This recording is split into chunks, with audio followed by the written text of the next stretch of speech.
How far is that gone and how far is it going is the issue we want to look at this morning, perhaps against the background of the fact that the National Industrial Court sitting in Owerri issued an interim order restraining the NLC and TUC or any of its agents or affiliates from embarking or continuing to embark on any strike action in Imo State pending the hearing and determination of the motion and notice.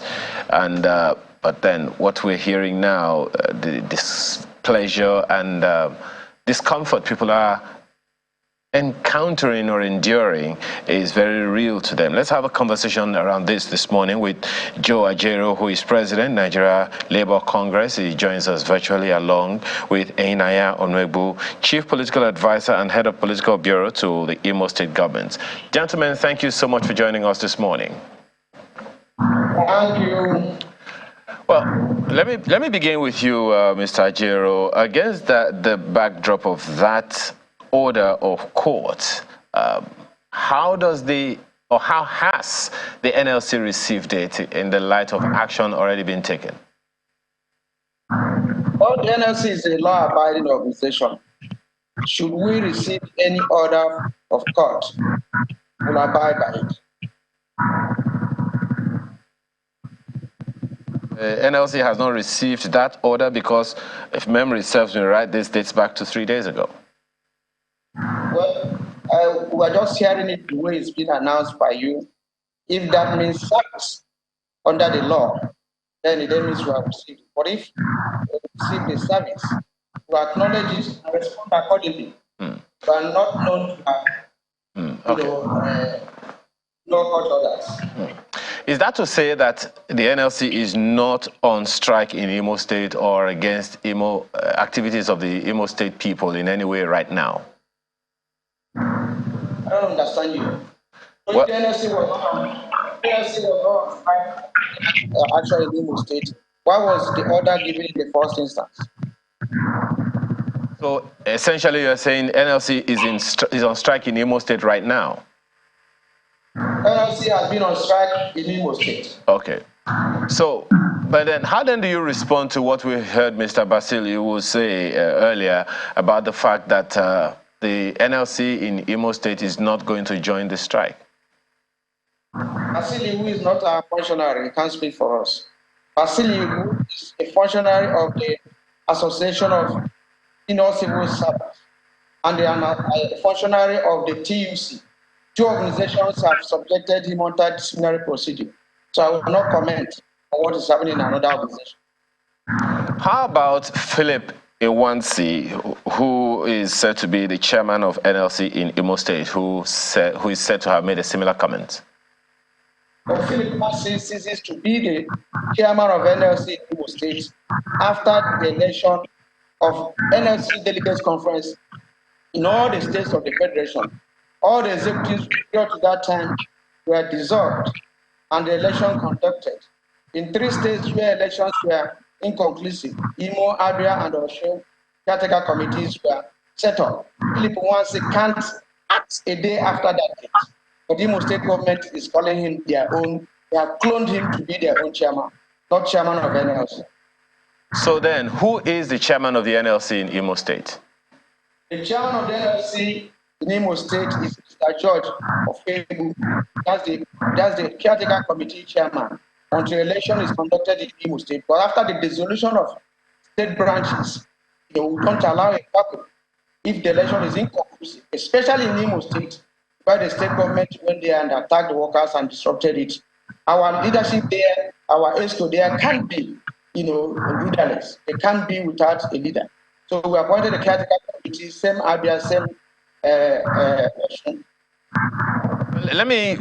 seems to be some audio issues that we need to quickly deal with. Mr. Ajero, come back to you. Mr. Onwegbu, so as you have heard the president of the NLC say, they have been on strike in Imo State. How has the government received it? Perhaps I should ask first, in the light of what you just said now about the fact that the NLC seems to have, the government of Imo State seems to have an NLC chairman of theirs, meanwhile there is a completely different person who is chairman of the NLC according to the national leadership of the Congress. Well, the first thing to say is that our brother comrade Joe Ajero, he looks like he's becoming a commander more than a comrade. It is unfortunate that he, who is ordinarily a non-resident native, is trying to mislead the public as to the facts of this matter. The NLC in Imo State tried to have an election supervised by a returning officer sent by the national leadership of NLC. Imo State government was never a party to that election and did not even have an observer status. What happened was that the two contestants, including the man he mentioned, Mr. George Opara, who is from his local government and his old schoolmate, wanted to contest for that election. The returning officer, in course of their failure to agree on modalities, had cause to postpone the election.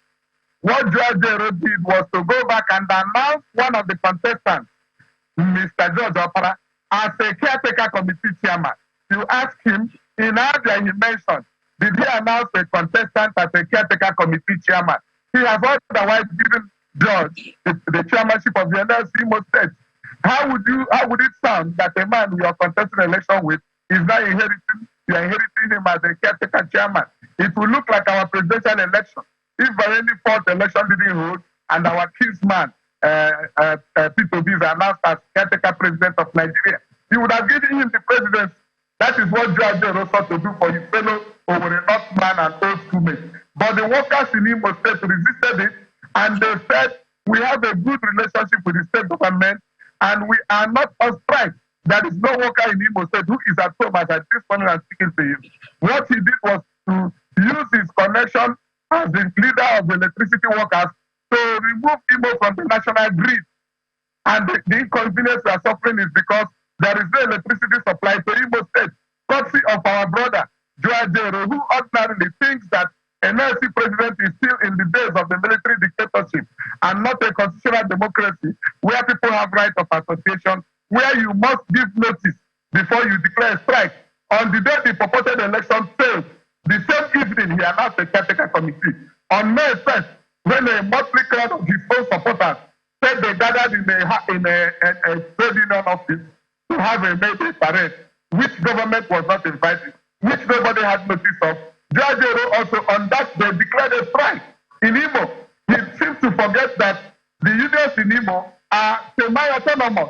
It is actually the unions that send check-off dues to the national for national to survive. And if they cut the live wire, Judge Jero would not be confident as a president of NLC.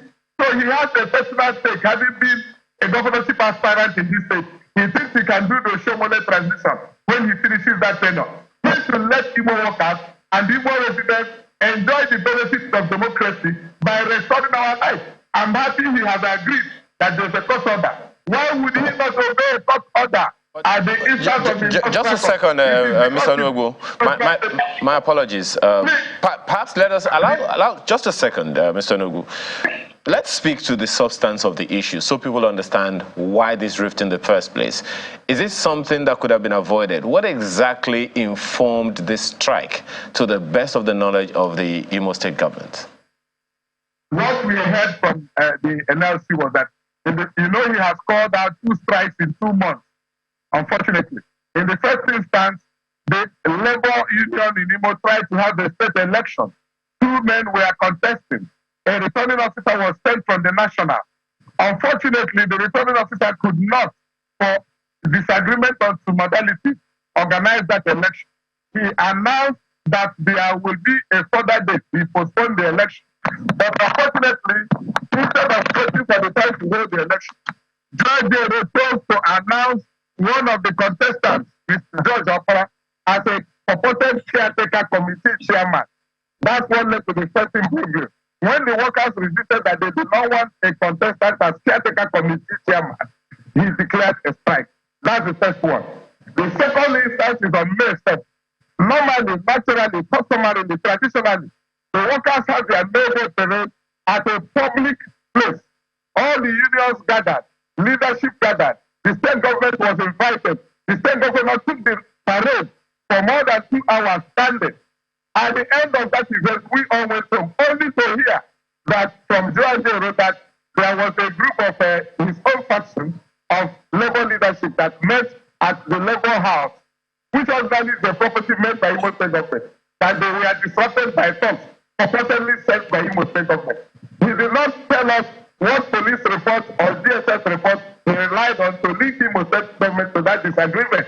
He now declared a second strike. It is that strike that on that same May 1st, he removed Imo from the national grid because he is leader of the electricity workers. And since then, we have been on blackout for public power supply. And this has nothing to do with Imo State government. It's interesting that you put it that way, Mr. Onwegbu. I mean, electricity is a business. How one person would single-handedly do that, you know, beats the imagination. But let's ask Mr. Ajero some question. Just a second. Mr. Ajero, maybe you want to explain your own side, or rather the side of the NLC on this issue. What informed this strike in the first place? Thank you very much.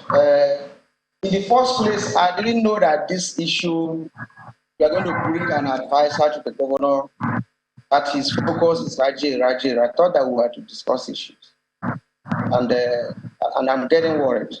And that's the level of name calling. Ordinarily, if I knew that it's an advisor you are bringing, I wouldn't have spoken. But let's speak to the facts. Since 2021, the Imo State government attacked the NLC secretariat in Owerri, destroyed everything in it, and took over that place with thugs. That place is still the same way today. If you go there and you see even a bottle that is not destroyed by Imo State government, you declare me a national liar. On that, very quickly, my apologies, Mr. Ajero. That information you said is since 2001, 2021. Okay, I just wanted to know. Okay, go ahead. As an agreement of 2001, do you want me to talk or you want me to talk from now? Go ahead. We can hear you. Based on that time, the issue then were that about 30,000 workers and pensioners were declared as ghost workers in Imo State. And we agreed that a joint committee be set up to look into this matter and clear it. Incidentally, the person who became acting chairman, not our chairman, because our chairman ran out of Imo State after that attack. The person who became acting chairman couldn't talk. For 3 years, we were asking him, have you even written a letter? He couldn't. What I have here is about 1,000 lists of the people, local government workers who have not received a dime as salary for 3 years. Their phone numbers, everything, the same thing in all unions, all over Imo State. Now, because they are comfortable with that leadership, when the election came, that leadership was challenged. The Commissioner of Information, Mr. Emelumba, put a call across to me and said that Imo State government wants the sitting chairman, and they don't want the other person coming. I said, let me give you a professional advice. If you want to support anybody, support him. We cannot stop another candidate from contesting. The following day, during the election, talks when they disrupted the election, the workers decided to continue. The DPO of Imo State House of Assembly police station now came, marched in with other police officers to tell them that based on orders from above, the election cannot continue and disperse them. On the basis of that, just like other states I mentioned, formed the caretaker committee and resisted it. Now, what he doesn't understand, there is a strike, conventional strike, that requires a strike notice. There is a white card industrial action. Get to your office, the manager slaps you, action starts immediately. It's a policy, it's a strike policy that is allowed conventionally all over the world. Now, between that time, we started an action. The Imo State elders spoke to me and said, please give us 2 weeks to sort out all this issue. The strike was called off, and we gave Imo State government 2 weeks to address the issue. After 7 weeks, we did a letter again by the NLC General Secretary and TUC General Secretary to Imo State government. You said 7 weeks after, we are still waiting for this. Nothing happened. At the 9th week, and May Day, the Imo State government sent a circular that all workers should come to Hero Square, where the cloned chairman of Imo State NLC, organized by the state government, will address workers. And the workers under the NLC went to the NLC secretariat genuinely to hold their meeting. The Imo State government invited chairmen of town unions, traditional rulers to their own meeting, and the workers were meeting. The workers wrote police, wrote DSS, wrote civil defense, who came to the NLC secretariat in Imo State. As the event was going on, all the security agencies said they had been directed by the chief security officer of Imo State to pull out from the venue. And they pulled out, and the workers came in, beat people, destroyed things, people were hospitalized.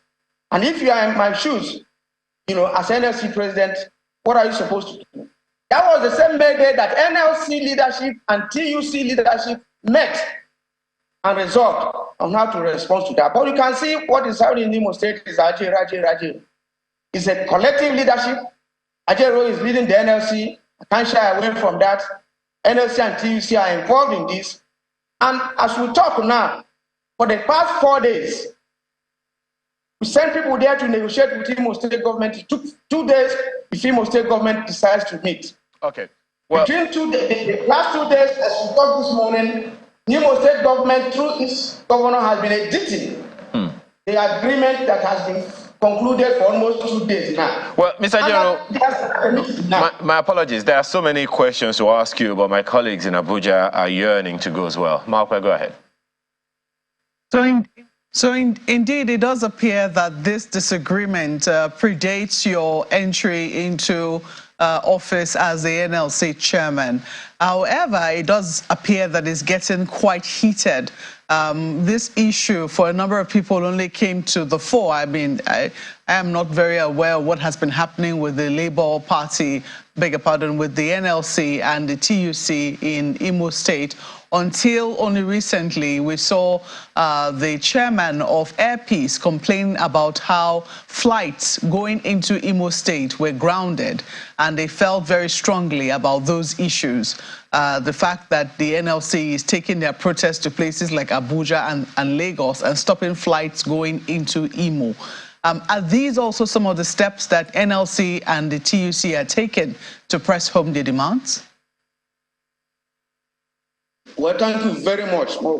The issue of Airpeace is part of the gang up, you know, to destabilize what is happening in Imo State. When NLC and TUC declared the action, we had to picket, especially the airline and some other areas, you know, from rendering services to Imo State. And it was peaceful. It was going on. If you ask whoever is the security detail that is at Murtala Mohammed International Airport, Lagos, there was agreement, gentleman agreement, that flights are not going to Imo State. With Airpeace. Airpeace started loading, they say they are loading for Port Harcourt, and they were landing in Owerri. The signal got across to the people in Lagos, and the Airpeace is landing in Owerri. Was the workers there are vigilant at their own ground? And they went to Airpeace desk, and there was a fracas. The NLC chairman in Imo State was bruised, her eyeglasses destroyed. About 2 or 3 other women, you know, were wounded, and they were rushed to the hospital. And there was about 2 or 1 hour disruption of activities before the leadership intervened. Even through the chief security officer of the airport there, who said, look, this is gentleman agreement, Airpeace is not going to violate it again. And operation started. Only for the Airpeace owner or chairman to go on air to say that he's fellow Igbo man. The NLC is not, organized around tribal or primordial sentiment. What happened there was exactly as I explained to you. And when we asked even the chief security officer of the airport, who came there on time to maintain peace, and even pleaded that all the people that were wounded should not go online, and we left. We explained that, look, this is a straightforward action, and we want an agreement with Airpeace. And he said, no, Airpeace will respect a gentleman's agreement. So that was what he saw, but I think the chairman decided to escalate it. But in trying to escalate it, he brought up interesting issues that he makes 700 million in 2 hours, and all that. So all those interesting issues, we are following it up. And, and we already had issues with Airpeace for refusing to unionize since 2016. Because if it was a really unionized sector, there would have been a communication between the workers there and the workers of NLC and the aviation industry. And this matter wouldn't have happened the way it happened. So we're taking it off from there on Airpeace and unionization, because they can't live in the land and decide not to obey the laws. And from our finding, Mr. Jero, I just want to know, because right now it appears that the grounds you have is with the Imo State government and how it's treating its workers under the agreement. Is that correct? The grounds we have, that is number one, Imo State government and how it's treating its workers. 2, violent attack on the workers. Destruction of NLC properties in Imo State, and the wounded workers that have not been treated. All this is cumulative. Okay, so that is given, but the actions which you're taking seems to be extending beyond Imo State and even beyond the remits of the Imo State government. It appears that it's also infringing on the rights of ordinary Nigerians to be able to go about their own business. For instance, people who are just going to Imo State to carry out their regular business, they cannot now be served by airlines whom you're picketing. How does that, justify what it is that you're doing? Well, if we are picketing, it has to inconvenience people. And our target is Imo State. We have not looked at any other state. We have not disrupted their activities. And as far as Imo State is concerned, whether tanker loading fuel to Imo State, whether airline, if there is train, whether train going to Imo State, all the areas that workers are involved, we have to equally withdraw services in those areas. React to some of the things that you have heard Mr. Jero say right now on this particular issue, including particularly the grounds of the activities of the NLC against the Imo State government? Well, listening to Comrade Jero, the person is to observe that he is manufacturing more reasons by the day. The reasons for the first strike in March was election. The one for the current one was a counter or factional gathering of a purported NLC group at the Labour House. This is talking about what happened in 2021. He has never made any presentation. After he was the deputy national president then, as at that time he has never made any, he didn't make any complaint against Imo State government. It is not true that there are 10,000 workers of the local government who are out of work. Mr. Nugu, just a second. True. You heard him say, you heard him say that the Imo State government got a 2-week notice for them to do the needful, address this issue, so that there is no need for any industrial action. I don't know who is briefing him, but the local unions are not complaining in their relationship with the Imo State government. This has been the most friendly state government to the labor. This is a government that provides... Those are not our leaders. Did you also hear him? Just a second, Mr. Jero, just a second. Mr. Nego, did you also see him display a list of 1,000 people who haven't been paid for quite a while in Imo State? Is that something you are aware of? It is, what if it is a list of 1,000 he just flashed on us? You would ask him, has he sent such communication to the state government? And I am saying that there is no list of such nature. It is made up, and he has never complained about that. Mr. Nogu, just a second, because we are running out of time. My apologies. You'll be able to speak a little, more now. But generally, people do not trust government. So anything you say could just as well, and I mean, everything you've said so far is to deny that these things have happened without displaying or giving any alternative position as to what exactly happened. In 1 minute, can you tell us whether or not these things are true because you don't have the facts, or that you just denying because you need to deny? No, it is not true, because if there is such fact, it is the membership of the Labour in Imo State that will be on national television complaining. Channels TV would have before now been airing such news. It is not true, it is made up. What is more important to us is that the national leadership is an appeal. Is there a complaint from the local leadership? The answer is no. Is there any disagreement on facts with the leadership of Imo NLC? The answer is no. The man who seeks to impose a caretaker committee is less than 1 month away from that office. So all right. Well, Mr. Nugu, my sincere apologies. We're completely out of time. We hope we'll be able to bring you back to discuss this a little further, but we're out of time at this time. Inaya Onwegbo is Chief Political Advisor and Head of Political Bureau to Imo State Government, as well as Joe Ajero, who is President, Nigeria Labour Congress. Both men joined us virtually. Thank you so much for joining us this morning. And that's the much of Sunrise Daily we're able to take this morning. Thank you for the privilege of starting your week with you. I'm Ayo Makine. Have a wonderful day. It is indeed a privilege. Thank you so much for watching. I mean, a privilege to have been a part of your morning. Thank you. I'm Maupelgun Yusuf. And I'm Nel Tagbo. I was just checking to know whether I had any messages for us. But hey, go there and have yourself a beautiful day and enjoy the rest of your week.